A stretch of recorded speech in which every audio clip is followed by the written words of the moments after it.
Okay, Assalamualaikum warahmatullahi wabarakatuh. Salam sejahtera, salam penyatuan ummah, salam bersatu demi agama bangsa dan tanah air Bata. Alif Bata.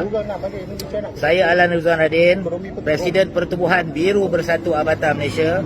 Bersama dengan rakan-rakan seperjuangan, ada pemimpin NGO kat sini, Abang Bahar Taha, Presiden Merah Malaysia, dan beberapa NGO, dan juga adalah sahabat lain yang tak mau dikenali. Ingin komen sedikit lah berkaitan tentang parti yang ditangkap beramai-ramai sekarang ni, penuh dan menjadi lambakan terhadap negara. Saya mohon kepada Ketua Pengarah Immigration Malaysia, Datuk Zaimi Wan Zaimi kan?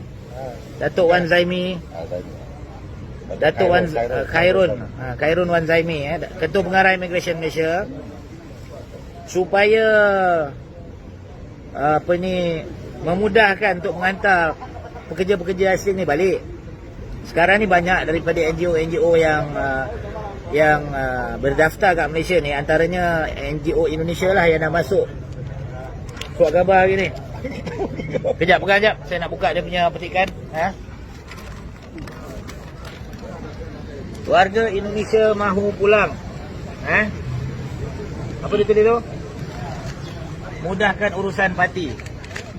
So sekarang ni banyak feedback yang diberi kepada pemimpin-pemimpin NGO untuk cuba bersuara ke hadapan untuk membantu memudahkan dia orang dapat balik.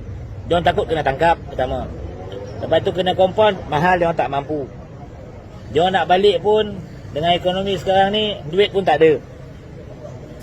Jadi kompon ni daripada kita tangkap, lepas tu kita masukkan dalam lokap, kos apa semua, mudahkan, dapatkan dia punya cop jari ke apa semua, hantar balik lepas bayar kompon, maybe dalam 200-300 ringgit the most. Saya rasa nilai 700-800 ringgit ni macam mana kompon yang sebelum ni agak tinggi. Tu satu pasal hal kompon. Pasal hal operasi ni pula saya tengok, kan ada pengarah bahagian operasi buat kerja.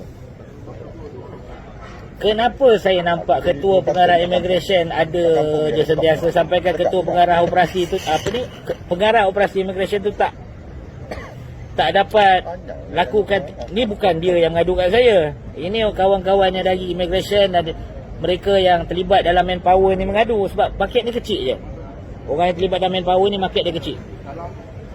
Dia beritahu NGO-NGO bahawa amat susah nak berjumpa Ketua Pengarah Immigration tingkat 7 tu dekat Putrajaya tu. Dia tutupnya kalau boleh kau kena buat appointment set tingkat 6.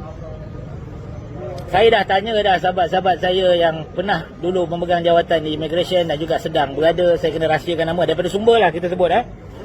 Termasuklah pemimpin politik, dia kata tak boleh buat macam tu. Kenapa nak sekat orang nak jumpa Ketua Pengarah Immigration? Kita nak bincang cara baik, cara rukun damai, cara nak menyelesaikan masalah. Kita tahu background Ketua Pengarah Immigration Malaysia ni dulu daripada JKR. Dah banyak dah dibuat kat situ.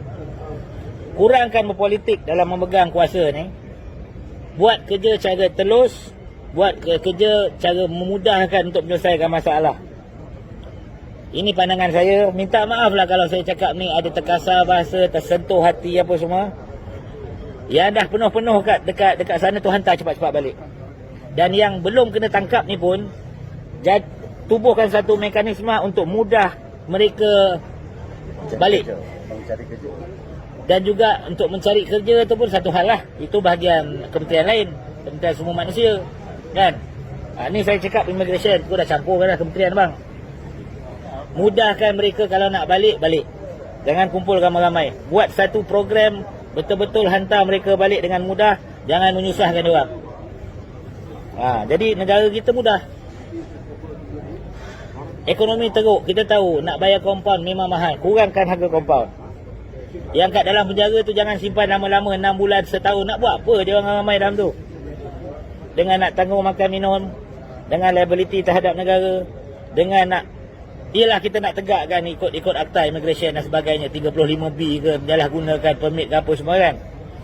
Tapi berilah kuasa, gunalah kuasa. Saya harap Menteri KDN iaitu Datuk Seri Hamzah Zainuddin, supaya dapat mengambil kira perkara ni untuk tubuhkan satu program memudahkan memudahkan bagi parti-parti ni balik.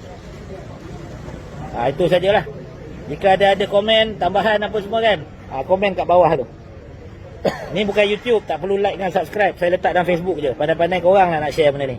Assalamualaikum warahmatullahi wabarakatuh. Semoga Allah merahmati negaraku, negara kita, Malaysia ini. Bye.